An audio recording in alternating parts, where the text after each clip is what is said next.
biba mu gitondo imbuto zineza yubiba ku manywa n'ikigoroba rindira ko zera maze basarure tuzatunda imiba tunezerewe tuzanezerwa nidutunda imiba tuzanezerwa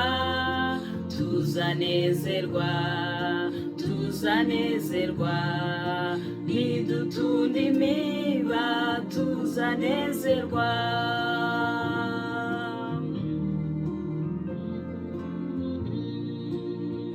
izuba riva biba mu kibunda ntugatinye ibihu n'imbeho nyinshi bimasarurani mirimo bishize tuzatunda imiba tunezerewe tuzanezerwa nidutunda imiba tuzanezerwa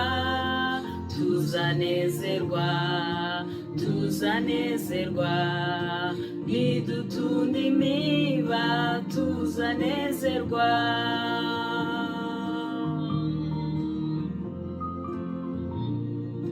tugende tubibira umwami niba tubabazwa n'abarimbuka tuzahozwa naza dushira agahinda nidutunda imiba tuzanezerwa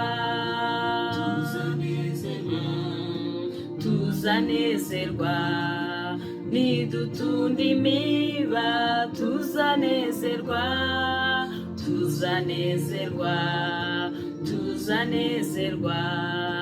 nidutunda imiba tuzanezerwa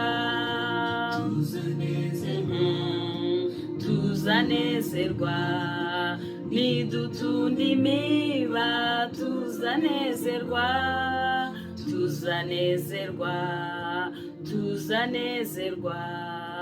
nidutunda imiba tuzanezerwa. Haleluya. Yesu ashimwe bene data bakundwa, nongeye kubasuhuza mu izina rya Yesu. Ni Francine muri kumwe. Imana y'amahoro ibagirire neza, Imana y'amahoro ibahe kugubwa neza, Imana y'amahoro ibahe guhirwa muri byose. Ndayishimye rero ko yongeye kuduha aka kanya k'umugisha kugira ngo twongere tuganire ku ijambo ry'Imana. Muri ibi bihe hari maze iminsi nganira n'abantu, abantu bakambwira bati abantu bagikora ibyiza babaho, ati abantu bose babaye babi, nta muntu ukifuriza undi ibyiza. Ariko naje gutekereza nsanga atari byo, kubera ko Imana ntago ijya ibura uko igira. Muri iyo minsi nanjye nkibyibazaho kuko abantu bose twaganiraga nuko barambwiraga bati abantu bose babaye babi. Noneho rimwe nza gukurikira ikiganiro, mbona umuntu w'umumama wagiriye umwana muto neza, akantu gato cyane. Umwana ariga, ararangiza, arakura, arabyibuka, ashimira uwo mubyeyi wamukoreye akantu gato cyane ariko kakoze ku mutima we kandi kamugiriye akamaro muri icyo gihe. Iyo video abantu benshi b'inshuti zanjye nagiye nyiboherereza ndababwira nti abantu bagifite umutima ukunda, abantu bagifite umutima ugira neza baracyahari. ariko ibi bihe n'ubundi barahari, baracyahari, ariko ni bake. Kubera iki? Kubera ko ibihe turimo ni ibihe birushya, ni ibihe bikomeye, ni ibihe bikomeye. Timoteyo yarabyanditse, Timoteyo wa kabiri igice cya 3 umurongo wa 1 kugeza ku wa 5 yarabyanditse, aravuga ngo umenye yuko mu minsi y'imperuka hazabaho ibihe birushya, kuko abantu bazaba bikunda, bakunda impiya, birarira, bibona, batukana, batumvira ababyeyi babo, indashima, batarabera, badakunda n'ababo, batuzura, nta bushuti. Ni ubushuti mukundana akanya gato bukaba burasenyutse. Babeshyerana, batirinda, bagira urugomo, badakunda ibyiza, bagambana, ibyigenge, bikakaza, bakunda ibibanezeza aho gukunda Imana, bafite ishusho yo kwera ariko bahakana imbaraga zako.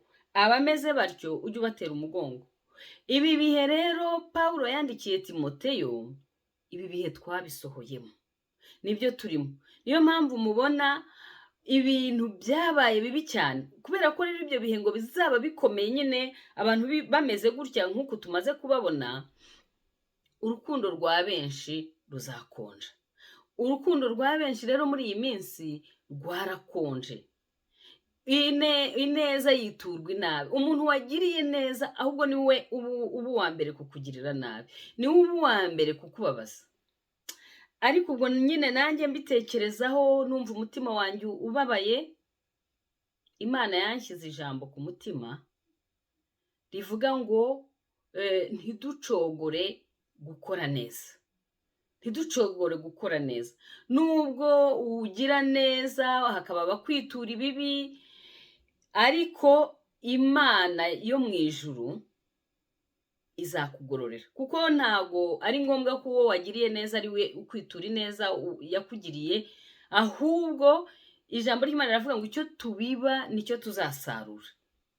Icyiza wabibye ku muntu byanze bikunze uzagisarura.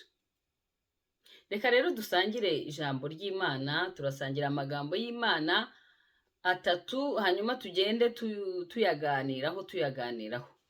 Turatangirira mu Bagalatiya igice cya 6, Abagalatiya igice cya 6, duhere ku murongo wa 9 tugeze ku wa 10.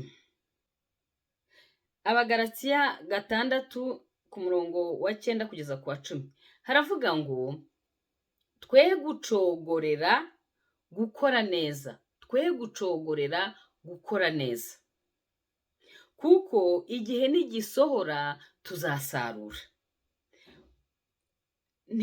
Nitutagwa isari, kuko igihe nigisohora tuzasarura nitutagwa isari. Nuko rero tugirire neza bose, ariko cyane cyane ab'inzu ya so, ab'inzu y'abizera cyangwa ab'inzu ya data. Tugirire neza bose, ariko cyane cyane ab'inzu y'abizera. Irindi riri muri Yakobo igice cya 1 umurongo wa 27 haravuga ngo idini ritunganye kandi ritanduye imbere y'Imana Data wa twese niri, ni ugusura imfubyi n'abapfakazi mu mibabaro yabo no kwirinda kwanduzwa n'iby'isi. Irindi ni muri Yesaya 58:6 havuga ngo ahubwo kwiyiriza ubusa nshima, nuko mwajya mubohora abantu ingoyi z'urugomo, mugahambura imigozi y'uburetwa, mukarenganura abarengana, kandi mugaca iby'agahato byose. Uko ni ukugira neza. Ntago tugomba gucogora gukora neza, nubwo iminsi ari mibi, nubwo ibihe bikomeye, nubwo ibihe biruhije, nubwo nta bantu bakigirira abandi impuhwe, ariko twebwe ab'inzu y'abizera hari icyo Imana iduhamagarira gukora. idini nyakuri ni ukwita ku mfubyi n'abapfakazi mu mibabaro yabo, kandi ni ukwirinda kwanduzwa n'iby'isi. Ibitwanduza bibaye byinshi, ariko umwuka twahawe ntabwo twahawe umwuka w'ubwoba, ahubwo twahawe umwuka w'imbaraga, twahawe umwuka w'urukundo, twahawe umwuka wo kwirinda. Imana yaratwekipye iduha imbaraga. Ibi bihe biruhije, ibi bihe bibi, ibi bihe bikomeye, aho abantu bikunda, aho abantu bakabije kuba babi, aho abantu ari indashima, ariko Imana yaduhaye umwuka w'imbaraga, yaduhaye umwuka w'urukundo, yaduhaye umwuka wo kwirinda, kugira ngo tutanduzwa n'iby'isi, kandi ibi bihe tubashe kubinyuramo, kandi tubihagararemo koko nk'abizera, tubihagararemo koko nk'abana b'Imana. Urugomo rubaye rwinshi, akarengane kabaye kenshi, ariko idini nyakuri Imana yemera, gusenga nyakuri Imana yemera, kwiyiriza ubusa nyakuri Imana yishimira, ni ahangaha muri Yesaya 58 kuva ku murongo wa 6 dukomeze ku murongo wa 7. Kandi ukarekura, ugatanga ibyo kurya byawe, ukagaburira abashonje, ukazana abakene bameneshejwe, ukabashyira mu nzu yawe. Wabona uwambaye ubusa ukamwambika, ntiwirengagize bene wanyu. Maze rero umva icyiza cyo kugira neza, ngo maze rero umucyo wawe uzahera ko utambike nk'umuseke, ubukire bwawe buzatoha vuba, gukiranuka kwawe kuzakujya imbere, kandi icyubahiro cy'Uwiteka kizaba kigushoreye. Nudateshuka kugira neza, nudacogora, ngibi ibihembo byawe Imana yaguteguriye. Maze nutabaza Uwiteka azagutabara, nusenga Imana izumva gusenga kwawe, numutakira, numutabaza azagutabara, kwereka ibikomeye biruhije utabasha kumenya.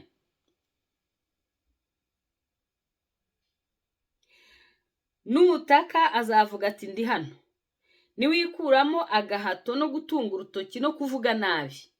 Isi yuzuye ubucakura, isi yuzuye ubugome, isi yuzuye ubugambanyi, abantu barasenga ariko baragambanirana, baricana, bagirirana nabi, ariko ibyo byose ngo nubireka, nusenga Imana izakumva, icyubahiro cyayo kizagushorera.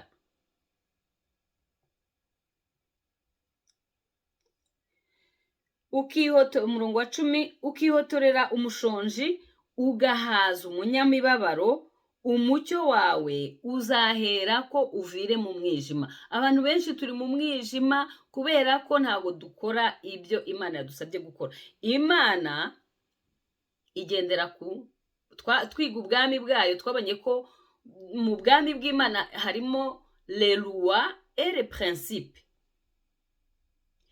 Ntago rero Imana na rimwe ijya iviora, ntago ijya iviora ces lois et ces principes. Nimba yarakubwiye ngo nukora ibi bizagenda gutya, iyo utabikoze ntacyo ubona. None abenshi rero kuko tudashyira mu bikorwa principes z'Imana, amahame y'Imana, niyo mpamvu ubuzima bwacu bwa gikristo ntago buhinduka. Duhora mu buzima bumwe, abakristo benshi tuba muri frustration, ariko nuko tutazi gushyira mu bikorwa ijambo ry'Imana. Imana idufashe, Imana iduhe ububasha bwo kumva, la capacité de comprendre les choses, les principes de Dieu.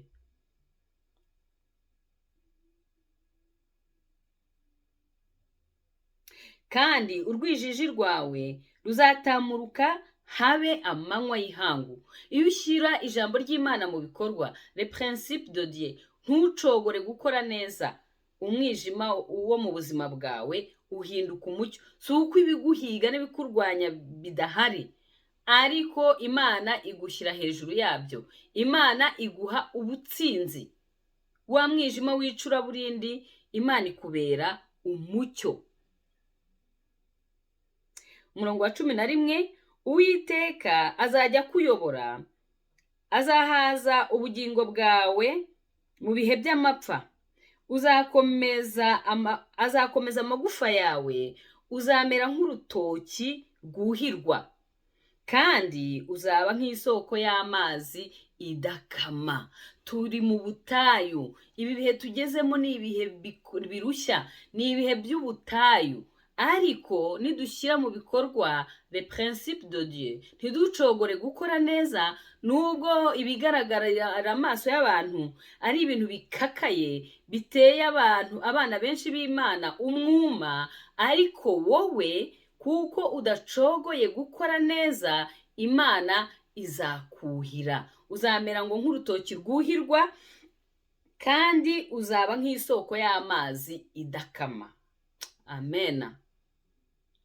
N'abazagukomokaho bazubaka mu matongo ya kera yasenyutse, uzongera gushinga imfatiro zariho ku ngoma za kera zahise.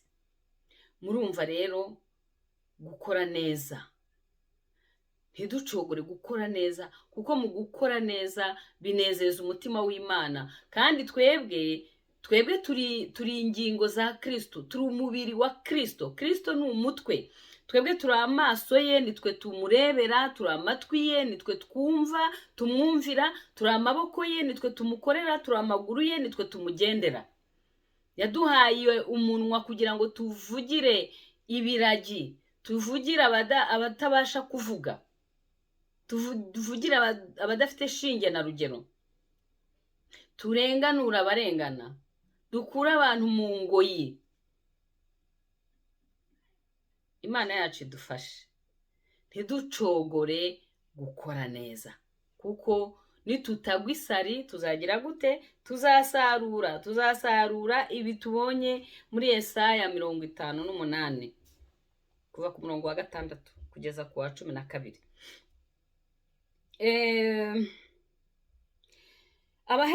Abaheburayo 10:24 nabo uyu mwanditsi w'igitabo cy'Abaheburayo nawe yarabyanditse, aravuga ati, kandi tujye tuzirikana ubwacu kugira ngo duterane ishyaka ryo gukundana n'iry'imirimo myiza. Duterane ishyaka ryo gukundana n'iry'imirimo myiza. Ntitwirirwe tuvuga gusa ngo gusa yabaye mbi, abantu babaye babi. Hari ikiganiro n'ubundi nahoze numva bavuga ngo ubu ngengo nsigaye mba njyenyine mu nzu n'abana banjye ngafunga, ati nibigeraho nzigira mu mwobo. Hari n'undi nabonye ngo wibera mu ishyamba ngo kubera ko abantu baramuhemukiye. Turi abantu, turakosa, nawe ubwawe hari abo wahemukiye, ariko Imana irakomeza ikavuga iti ntimucogore gukora neza. Ntiducogore gukora neza, kandi duterane ishyaka, duterane umwete. Umuntu wabyibutse mugenzi we, nubwo ari bibi, nubwo byabaye bibi, nubwo abahemu babaye benshi, ariko ijambo ry'Imana riratubwira ngo ntiducogore gukora neza. Amen. Amen, amen, amen. Ibyakozwe n'intumwa 2:44 haravuga ngo abizeye bose babaga hamwe bagasangira byose. Ubutunzi bwabo n'ibintu byabo barabigaburaga bakabigabanya, noneho buri wese bakamuha bakurikije ubukene bwe. Ukennye cyane bakamuha byinshi bimukenura, uwihagije nyine agaharira abakene. Nta mukene wababagamo. Ngo abantu bageze aho barabatinya. Igitinyiro n'icyubahiro cy'Uwiteka bibabaho kubera ko batigeze bacogora gukora neza, batigeze bacogora kugira ishyaka ryo gukundana n'ishyaka ry'imirimo myiza. Yesu yaravuze ngo bazamenya ko muri abigishwa banjye, ikizerekana ko muri abigishwa banjye nyakuri nuko mukundana. Ariko se Mana yanjye, urukundo rwarakonje, rwaragiye, ntirukibaho. Iryo jambo urukundo ntago rikibaho, kandi twese twirirwa tumanitse amaboko turi guhimbaza Imana tuyibwira ngo turayikunda. kandi iyo yarizi ko indyarya ari nyinshi kuri iyi si, yaravuze iti nimba utabasha gukunda mugenzi wawe ureba, ntuzavuge ko ukunda Imana. Ntabwo wakunda Imana utareba, nimba utabasha gukunda mugenzi wawe ubona, kuko Imana yaremye buri wese mu ishusho yayo. Imana rero ugomba kuyibona muri mugenzi wawe. Nimba utabasha kubibona, ntabwo ukunda Imana, kuko ntabwo wabasha gukunda Imana utareba kandi udashobora gukunda mugenzi wawe. Muri Matayo igice cya 25 kuva ku murongo wa 34 hatwereka ibintu tugomba gukorera mugenzi wacu. Yaravuze ngo umwami, duhere ku murongo wa 34 tugeze ku wa 40, haravuga ngo umwami azabwira abari iburyo bwe ati, nimuze mwebwe abo data yahaye umugisha, muragwe ubwami bw'abatunganirijwe uhereye ku kuremwa kw'isi. Kuko nari nshonje mukamfungurira, nari mfite inyota mumpa icyo kunywa, nari umushyitsi murancumbikira, nari nambaye ubusa muranyambika, nari ndwaye muransura, nari mu nzu y'imbohe muza kundeba. Abakiranutsi bazamubaza bati, mwami twakubonye ryari ushonje turagufungurira, cyangwa ufite inyota tuguha icyo kunywa, kandi twakubonye ryari uri umushyitsi turagucumbikira, cyangwa wambaye ubusa turakwambika, kandi twakubonye ryari urwaye cyangwa uri mu nzu y'imbohe tuza kugusura. Umwami azabasubiza ati, ndababwira ukuri yuko ubwo mwabikoreye umwe muri bene data aba boroheje, ari njyewe mwabikoreraga. Yesu yagerageje kubaha ibintu 6 tubonye muri iri jambo ry'Imana ushobora gukorera mugenzi wawe, kandi ntago bikomeye. Icya mbere, kugaburira abashonje. Abantu benshi ibiryo barabifata bakabimena, kandi hariya hari umuturanyi ushonje.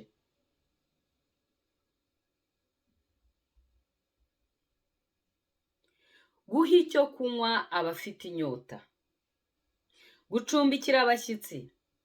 Ubu ngubu birakomeye, nta muntu ugitinyuka gucumbikira umuntu. Uramucumbikira ejo akakujyana kuri social media, akakwambika ubusa, akakwandagaza, waramwakiriye, uramucumbikira, uramugaburira, umugirira neza, yarangiza akagenda akakwambika ubusa hariya ku ma social media, kubera ko abantu babaye indashima. Urumva abantu baratinya batera kadase namucumbikira atazankurera ishyaka, kubera ko turi muri bya bihe biruhije bikomeye. Umuntu asigaye atinya undi. Imana idufashe, Imana idutabare, kandi iduhe imbaraga zo kudacogora gukora ibyiza. Kandi n'abo bantu bindashima, Imana ibafashe, ibaho umutima unyurwa, ibaho umutima ukunda, ibaho umutima ushima. Icya 5, gusura, kwambika abambaye ubusa. Ni icya 4. Icya 5, gusura no gusengera abarwayi. Icya 6, gusura abari mu nzu z'imbohe. Abantu bari mu nzu z'imbohe, hari abadafite ababagemurira, hari abadafite ababitaho. Ibi byiciro by'abantu uko ari 6, Imana iduhamagarira kwita kuri bagenzi bacu, ukurikije buri muntu icyiciro arimo, ukagira icyo ukora. Ushonje ukamugaburira, ufite inyota ukamuha icyo kunywa, ugacumbikira abashyitsi, ukambika abambaye ubusa, ugasura kandi ugasengera abarwayi, ugasura kandi ukagemurira abari mu nzu z'imbohe. Imana idufashe. wambaza uti se mugenzi wanjye ninde? Mugenzi wawe ni umuntu wese uri ukeneye ubufasha. Ntabwo ari ngombwa ko ari inshuti yawe, kuko Yesu yaravuze ngo nimugirira neza ababakunda muzaba nta kintu muzaba murushije abapagani. Nimukunda ababakunda, nimugirira neza ababagirira neza, ntacyo muzaba murushije abandi. Ahubwo umwanzi wawe nasonza umugaburire, niyambara ubusa umwambike, nibamushyira mu nzu z'imboho umugemurire, ahubwo umwishyurire n'umwavuka kugira ngo aburane atsinde. Ng'icyo gihe uzaba umurunzeho amakara yaka umuriro. Amakara yaka umuriro si ukugira ngo agire ibyago, ahubwo azihana, azabona iyo neza umugiriye, aciye bugufi yihana. Ngo tube tuboneye nk'uko data wo mu ijuru nawe aboneye, kuko data wo mu ijuru agwishiriza imvura ababi n'abeza, avushiriza izuba ababi n'abeza. Natwe rero tugomba gusa nawe, natwe tukagirira neza abatwanga n'abadukunda.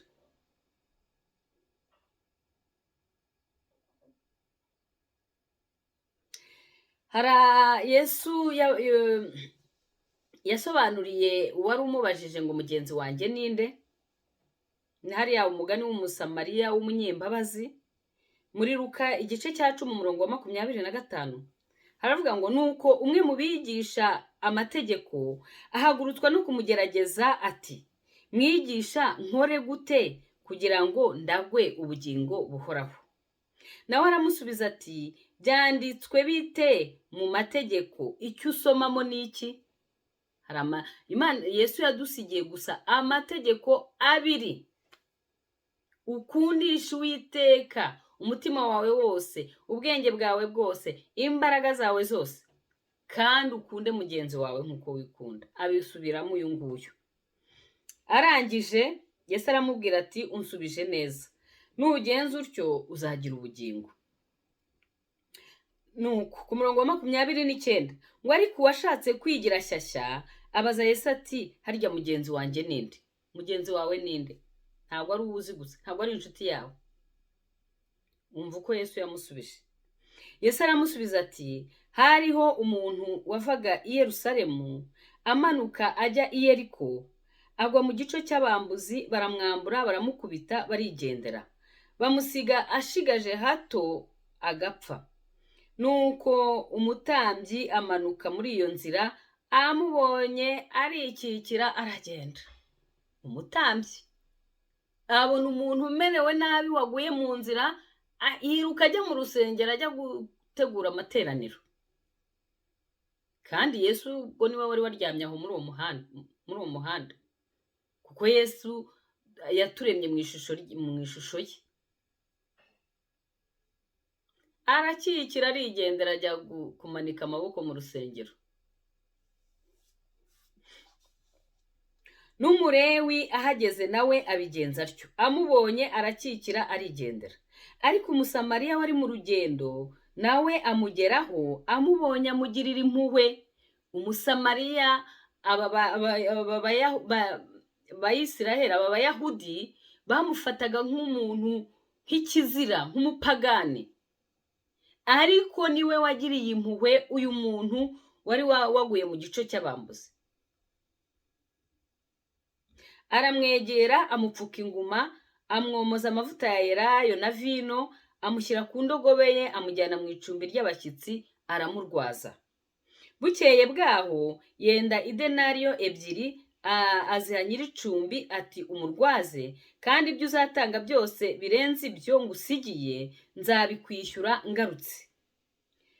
Noneho utekereza ute muri abo 3 ninde wabaye mugenzi w'uwo waguye mu bambuzi? Aramusubiza ati, nuwamugiriye imbabazi.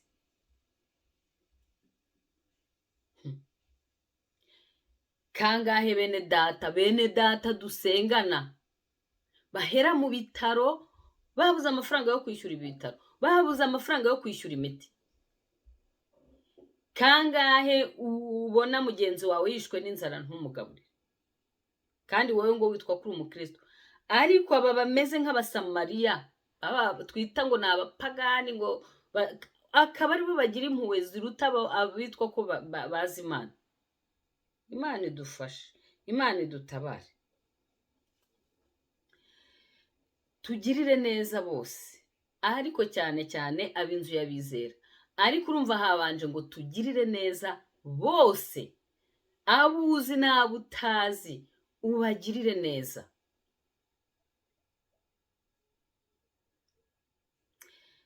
Hari ijambo Imana yigeze guha umutware wanjye. Imana yigeze kumubwira ngo n'umuhanuzi wabimubwiye, yabimubwiraga mu rurimi rw'icyongereza. Yaramubwiye ngo you help everybody, nobody help you, God will help you. Ngo ufasha abantu cyane benshi ukabitangira, ngo ariko wowe nta muntu n'umwe ujya ugufasha, ngo ariko Imana niyo izajya igufasha. Kandi koko iryo jambo turabibona pe, tugahura n'intambara, nta muntu n'umwe, ntagire n'umuntu n'umwe uza kudutabara. Ibibazo bikomeye hahandi ubona byarangiye neza, uretse koko Imana yonyine ariyo yagutabara. Twajya kubona tukabona koko Imana iraje irabikoze, nkuko wamuririmbye aririmba ati sinzi uko ubigenza, sinzi n'uko ubikora, icyo nzi nuko iyo utegetse biratungana. Twagiye tuba mu buzima bw'ibidashoboka gusa, ariko iyo twabaga twageze aho ngaho twibukaga iryo jambo Imana yaduhaye, ikatubwira ngo mufasha abantu, ariko ineza mwabakoreye ntago bayibitura, ariko nubwo batabitura iyo neza, ngo mufasha abantu benshi cyane mukaniyibagirwa rimwe na rimwe, ntibabibuke, mugasigara mwenyine, bakabatererana bakigendera. Ngo ariko muhumure, Imana izajya ibafasha. Iryo jambo ryabaye rizima, ryagize imbaraga mu bintu byose twagiye ducamo. Murumva rero kugira neza ntiducogore, kuko iyo watabaye abandi, iyo ugirira neza abandi, Imana ntibura uko ibigenza, ntibura uko ibikora kugira ngo nawe igutabare, igukure mu kaga. Imana ishimwe. Ntago ari Imana ikiranirwa ngo yibagirwe imirimo. Icyo twabibye turagisarura. Imana ishimwe, Imana ihabwe icyubahiro. Ikindi, Yesu atwigisha gukora neza, yaratubwiye ngo nugira neza ntukavuze ihembe. Bene data bakundwa, iyi minsi ya none ikintu cyitwa ibanga cyaragiye. Nimba ugiye gufasha umuntu, ni ukagenda witwaje za kamera, ukagenda ugafotora, ariko muzi ko biriya bintu uriya muntu bimwambura agaciro ke, bimwambura dignité. Niyo mpamvu muri Matayo igice cya 6 kuva ku murongo wa 1 kugeza ku wa 4, Yesu yaravuze ngo mwirinde ntimugakorere ibyiza byanyu imbere y'abantu kugira ngo babarebe, kuko nimugira mutyo ari nta ngororano muzagororerwa na So mu ijuru. Ahubwo nugira ubuntu ntukavuze ihembe imbere yawe nk'uko indyarya zigira mu masenagogi no mu nzira ngo bashimwe n'abantu. Ndababwira ukuri yuko bamaze kugororerwa ingororano zabo. Ahubwo weho nugira ubuntu, ukuboko kwawe kw'iburyo kwe kumenya icyo ukw'iburyo gukora, ahubwo ugira ubuntu bwawe wiherereye, nuko So ureba ibyiherereye azakugororera. Bene data bakundwa, murekera aho ngaho kujya gufasha abantu, nimurangiza mubishyire ku ma televiziyo. Ntago ari ko ijambo ry'Imana ritubwira. Ukuboko kw'iburyo ni gutanga, ukw'ibumoso ni kukabimenye. Ubikorera hiherereye, kuko So wo mu ijuru ureba ibiri ahiherereye azakugororera. naho nubikora gutyo ingororano yawe warangije kuyibona. Bagushimye, bavuze ko uri umuntu w'igitangaza, ariko Yesu we ubwo nyine ntago azakugororera, kubera ko wishakiye gushimwa n'abantu. Kandi gushimwa n'Imana nibyo byiza, nibyo by'ingenzi, nibyo bikomeye. Ikindi, ubu ngubu abantu ntago bagifasha kubera urukundo, ahubwo abenshi ntago ari bose. Uhabayize ibintu bya nyine bya kubera ibintu byo kwiyerekana, Imana izareba motivation, izareba ikintu cyasunikiye umutima wawe gukora neza. Ese ni urukundo ukunda Imana kandi ukunda mugenzi wawe, cyangwa se ni competition kugira ngo abantu bambone? Ibyo byose Imana imirimo twakoze izayinyuza mu muriro irebe. Uzahemberwa rero ibyo wakoranye urukundo, ibyo wakoranye motivation nziza. Imana idufashe, Imana idufashe, ntiducogore gukora neza, ariko tubikore nk'uko ijambo ry'Imana ritubwira kubikora. Nubikora ntukavuze ihembe, nubikora ubikora usunitswe n'urukundo. Hari abandi babwira abandi gukora ibintu, wowe fasha uriya, wowe gira gutya, kora ibi. Ariko Matayo igice cya 14 duhereye ku murongo wa 13, reka naho twumva uko byagenze. Yesu abyumvishe arahava, agenda mu bwato ajya aho abantu bataba kwiherera. Abantu benshi babyumvishe bava mu midugudu baramukurikira baciye ubutaka. Yomotse abona abantu benshi arabababarira, abakiriza abarwayi. Umunsi ukuze abigishwa be baramwegera bati, ahangaha ntihagira abantu, none umunsi urakuze, sezerera abantu bajye mu birorero bihahire ibyo kurya. Yesu arabasubiza ati, nta kibajyanayo, muba rimwe mubagaburira. Ibyo uri kubwira abandi ngo bakore bari wowe ubikora. Bari wowe ubikora, kora ibyo ushoboye n'abandi bakora ibyo bashoboye. Baramusubiza bati, ntacyo dufite hano keretse imitima 5 n'ifi 2. Arababwira ati, nimubinzanire hano. Ategeka abantu ko bicara mu byatsi, yenda iyo mitsima 5 n'izo fi 2, arararama areba mu ijuru, arabishimira, amanyagura iyo mitsima, ayiha abigishwa be, bayiha abantu. Bararya bose barahaga, bateranya ubuvungukira bw'imitsima busigaye bwuzura intonga 12. Abariye bari nk'ibihumbi 5, abagore n'abana batabariwemo.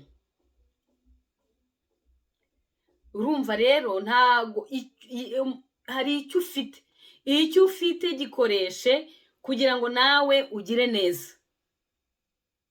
Bari wowe ukora ibyo uri kubwira abandi. Kandi urabona hano bari bafite amafi 2 n'imigati 5. Icyo ufite gishyire mu biganza bya Yesu, Yesu aragiha umugisha, hanyuma kikugirira umumaro, kigirire na mugenzi wawe umumaro, ndetse binasaguke.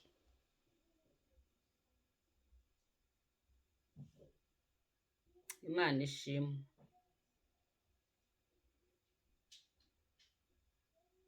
Imana ishimwe.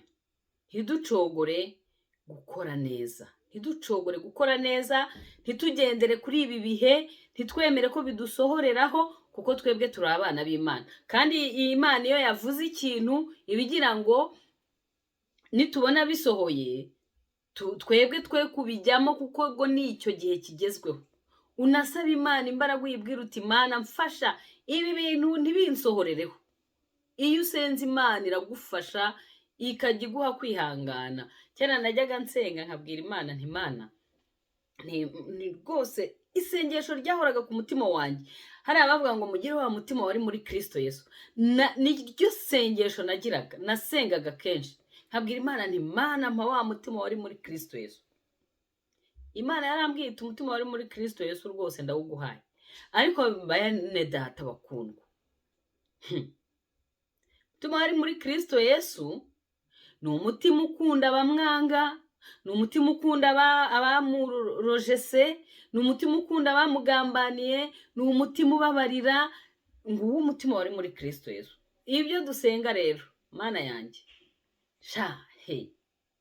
nahuye n'intambara zo kwangwa, kurwanywa, kugira ngo wa mutima wari muri Kristo Yesu ugaragare. Cyakora Imana yarabinshoboje, yandinze guheranwa n'inzika n'inzangano, ndayishima. Narakomeretse, ariko ndashima Imana ko iyo yaguhaye uwo mutima wari muri Kristo Yesu, iranawomora inguma zose ikazipfuka, ukaba muzima, ubuzima bugakomeza. Imana ishimwe. Tugira umutima wari muri Kristo Yesu. Ni umutima ukunda, ni umutima ubabarira, ni umutima wihangana. Urumva yagendaga ibirorero, ava mu kirorero kimwe ajya mu kindi, akiza abarwayi, yirukana abadayimoni, agira neza. Ariko baramwanga, baramutoteza, bamuvuga nabi. Ariko nubwo bimeze gutyo, ntiducogore gukora neza. Dukomeze dukore neza uko Imana ibidushoboje, tubikore. Ntitwemere gusohorerwaho n'ibihe. Imana natwe izajya idufasha, izajya itugirira neza, izajya iduha umugisha. Haleluya, amena. Imana ishimwe. Imana yacu ni nziza, Imana yacu irera, Imana yacu irakiranuka, Imana yacu ni urukundo, iratwihanganira. Yadukunze kera tukiri abanyabyaha, iradukunda, itugirira neza. Natwe rero duse nayo, tugira umutima nk'uwayo, ntiducogore. Yesu ntabwo yigeze acogora kugeza igihe apfira ku musaraba kugira ngo ducungurwe. Imana idufashe, amena. Ntitugomba gucirwa intege nuko ineza waba warakoze yituwe inabi, kuko haba uwagize neza, haba uwagize nabi, buri wese yiturwa, asarura icyo yabibye. Uwitura icyiza ikibi. Reka twumve imigani uko ibivuga.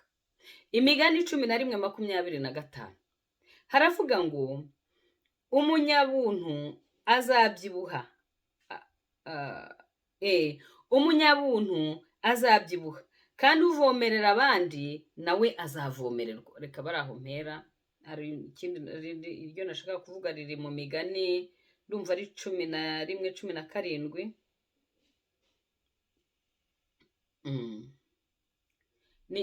Riri mu migani 17:13 haravuga ngo uwitura icyiza ikibi, ibibi ntibizava mu rugo rwe. Bari abantu b'indashima, bari abantu ugirira neza bakakugirira nabi, ntabwo ibibi bizava mu rugo rwabo. Twitoze rero gukora neza, kandi twitoze natwe igihe batugiriye neza, natwe twitoze kugirira abandi neza. Imigani 17:13 uwitura icyiza ikibi, ibibi ntibizava mu rugo rwe. Niyo mpamvu mubona ibibi bigenda nyine biba byinshi, nuko abagira neza, abavuga ukuri barabarwanya. Ikibi cyahindutse icyiza, icyiza gihinduka ikibi. Ukuri kwabaye ibinyoma, ibinyoma biba ukuri. Ni isi iri à l'envers. Ariko twe gucogora gukora neza, twe gucogora kuba mukuri, twe gucogora gukora ibyiza. Amena. Imigani 11:25 haravuga ngo umunyabuntu azabyibuha. Murumva inyiturano y'udacogora gukora ibyiza. Umunyabuntu azabyibuha, kandi uvomerera abandi nawe azavomererwa. nimba ugirira neza abandi byanze bikunze nawe uzagirirwa neza. Nubwo amakuba n'ibyago by'umukiranutsi ari byinshi, ariko Uwiteka mukiza muri byose, nawe ntuzabura umuntu uzakugirira neza. Imana izakugirira neza, ntizabura uko ubigenza kugira ngo nawe ugirirwe neza. Izaguha umugisha, izakuvomerera, izatuma izafata igikombe cyawe cyuzuze gisendere. Amena.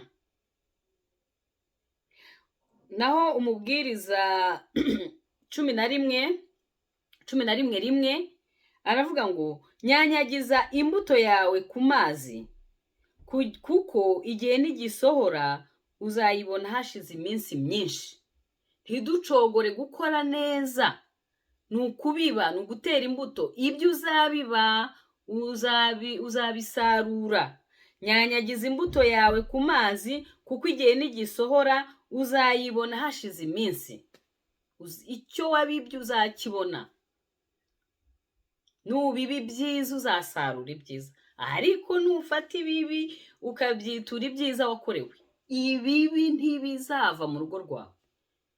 Dutinye rero twige gukora neza tudacogora.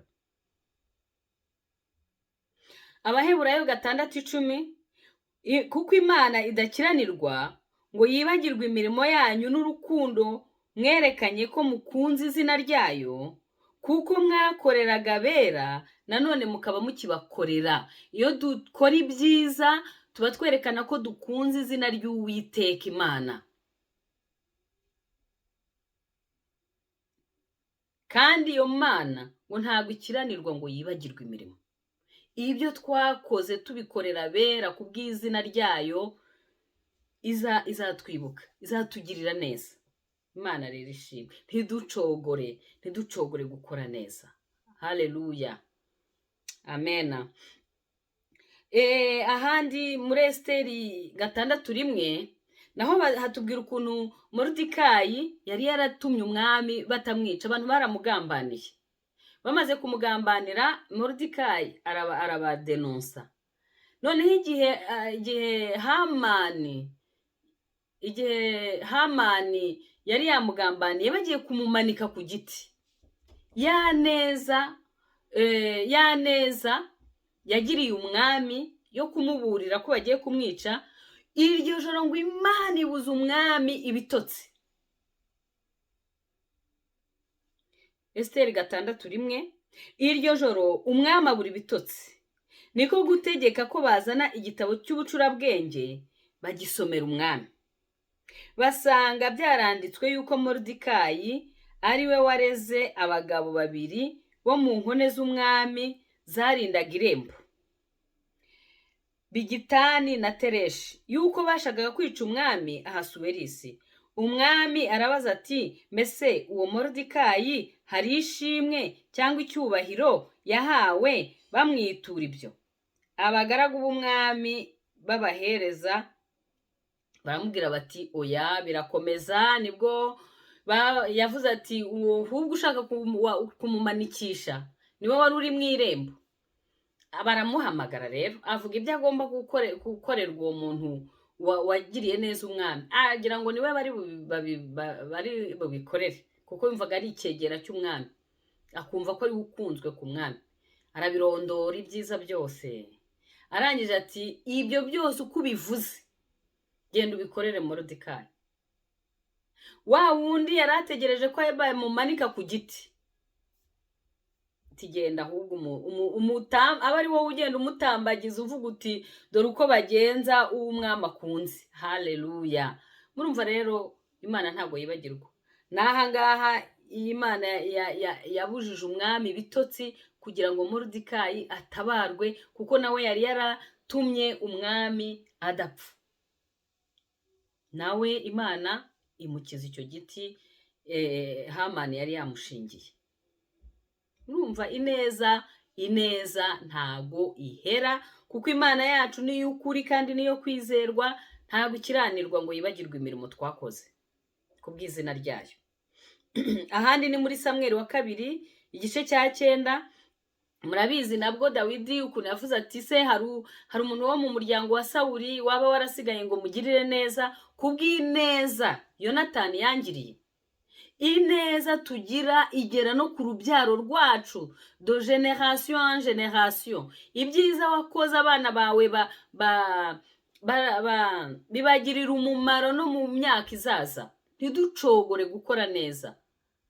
Ibyiza Yonatani yari yaragiriye Dawidi, umwana we Mefibosheti niwe wabisaruye, niwe wabiriyeho n'abana be n'abo mu nzu ye. Ntiducogore gukora neza, kuko Imana imirimo twakoze dukora neza, Imana irayibuka ikayiduhera umugisha, kandi n'abadukomokaho bakagira uwo mugisha. Imana ishimwe, Imana ishimwe. Muri Mariko igice cya 9 umurongo wa 41 haravuga ngo umuntu uzabaha agacuma kamwe k'amazi, kuko muri abakristo, ndababwira ukuri yuko atazabura ingororano ye. N'uzaguha ikirahure cy'amazi gusa kubw'izina rya Yesu, ntago azabura ingororano. Murumva ni ikintu cyoroshye, umuntu waguhaye ikirahure cy'amazi, ariko Imana ibona ko ari ikintu gikomeye wakoreye umuntu. Nta kugira neza rero kubaho gutoya. Icyo wakorera umuntu cyose ubikoranye umutima ukunze, Imana izakiguhembera. Imana yacu ishimwe, Imana yacu ihabwe icyubahiro.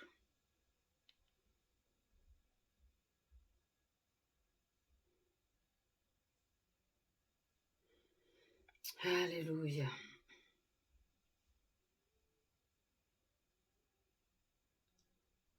haleluya, haleluya. Reka dusoreze muri Yakobo igice cya 2. Yakobo igice cya 2, duhere ku murongo wa 8 tugeze ku wa 17.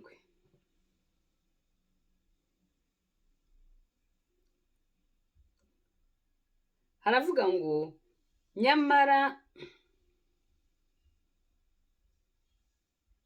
nyamara niba musohoza amategeko y'umwami wacu nk'uko byanditswe ngo ukunde mugenzi wawe nk'uko wikunda,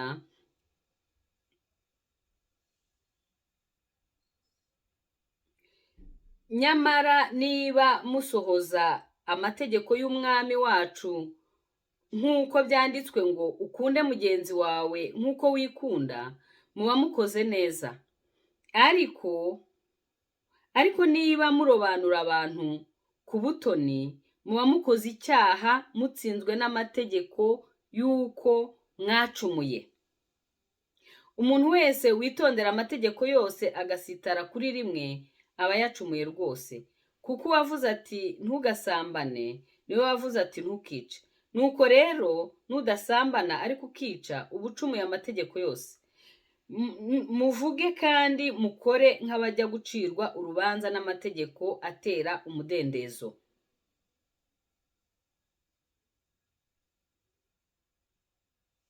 Kuko utagira imbabazi atazababarirwa mu rubanza, nyamara imbabazi ziruta urubanza zarwishima hejuru.